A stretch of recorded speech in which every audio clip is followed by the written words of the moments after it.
Oh, hi, how you doing? I'm going to talk to you about the love of money. The love of money.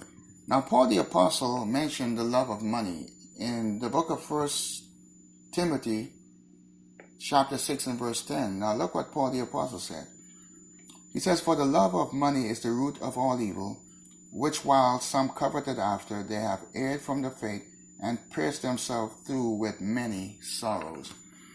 And in verse 11 he says, "But thou, O man of God, flee these things and follow after righteousness, godliness, faith, love, patience, and meekness." Now Paul the Apostle here is warning about the love of money, about coveting after money. He said that those who have coveted after money, they have erred from the faith.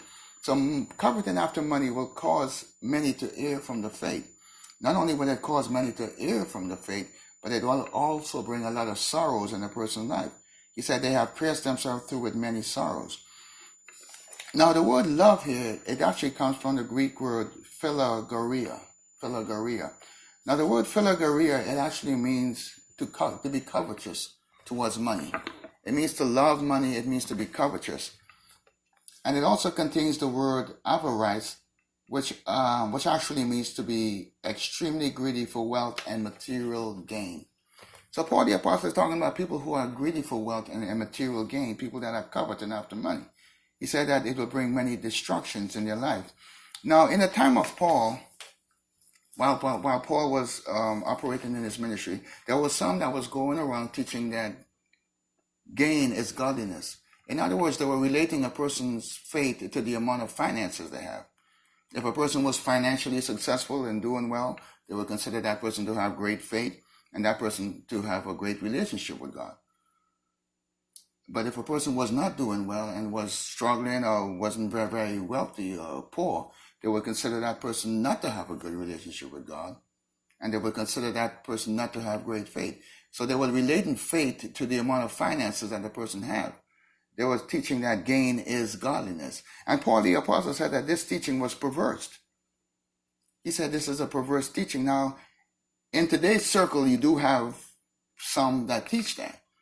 You do have some that teach that wealth is related to faith. And Paul the Apostle said here that this is a perverse type of teaching. He said in 1 Timothy chapter 6, verse 5, he said, "These are men of corrupt minds and destitute of the truth, supposing that gain is godliness." And he said, "From such, withdraw thyself." So Paul the Apostle is saying, withdraw yourself from this type of teaching. This type of teaching, he said, is perverse. Because in the eyes of God, having wealth or doing well financially does not mean that you are a person with great gain. God does not see you as a person of great gain because of your financial status. But God looks at the attitude of the heart. He looks at the attitude of the heart. In fact, Paul the Apostle explained this. It's not how much money you have that makes you a person of great gain, but it's the attitude that you have towards finances and towards God. In fact, look what he said here.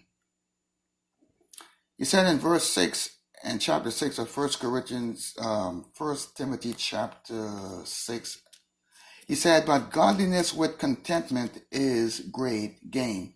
So Paul the Apostle said here that it is not the amount of money you have that determines whether you're a person of great gain, but it's your attitude, the attitude that you have towards God, your attitude you have towards money. This is what makes you a person of great gain. Now let's go to the book of Mark. And there's a story here that we want to take a look at here. Jesus was talking to his disciples. Okay, beginning in verse 41, it says, "And Jesus sat over against the treasury, and behold how the people cast money into the treasury, and many that were rich cast in much." So the people were putting money into the treasury.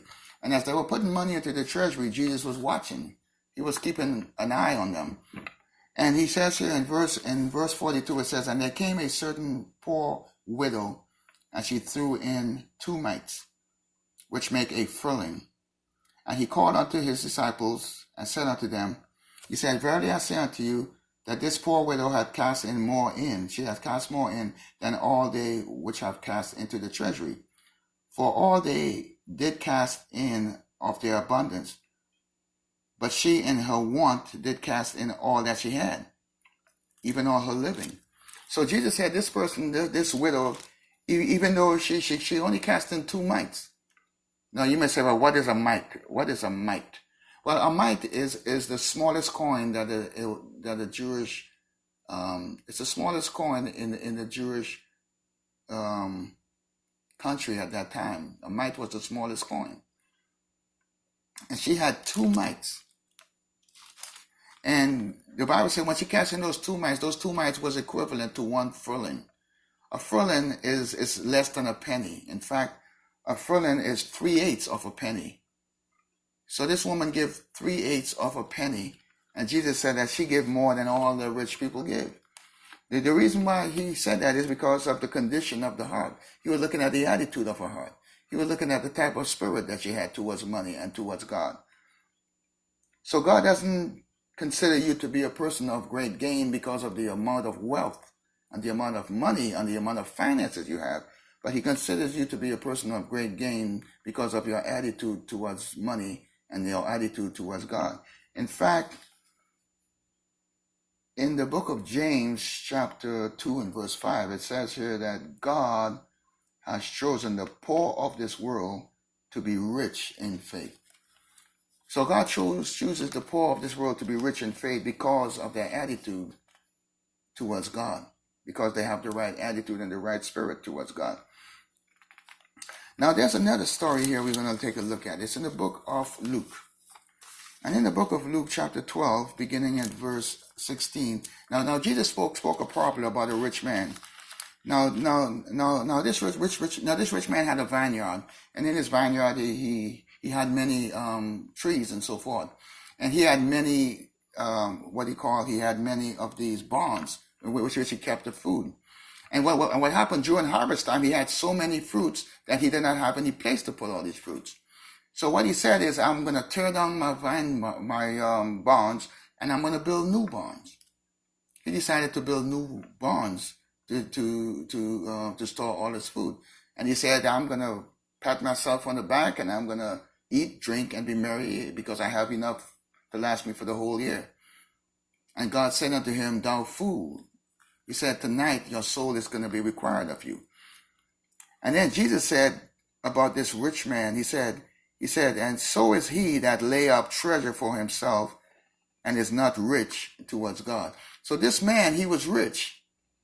He was rich, but he was only concerned about himself.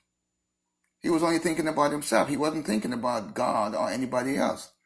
So God does not see a man to be a man of great wealth because of his richness or because of his financial status, but God considers a person to be a person of great wealth, or not great wealth or great gain, because of the attitude they have towards God, and because of the attitude they have towards money, and because of the type of spirit they have towards him. That is what God considers to be great gain. Amen.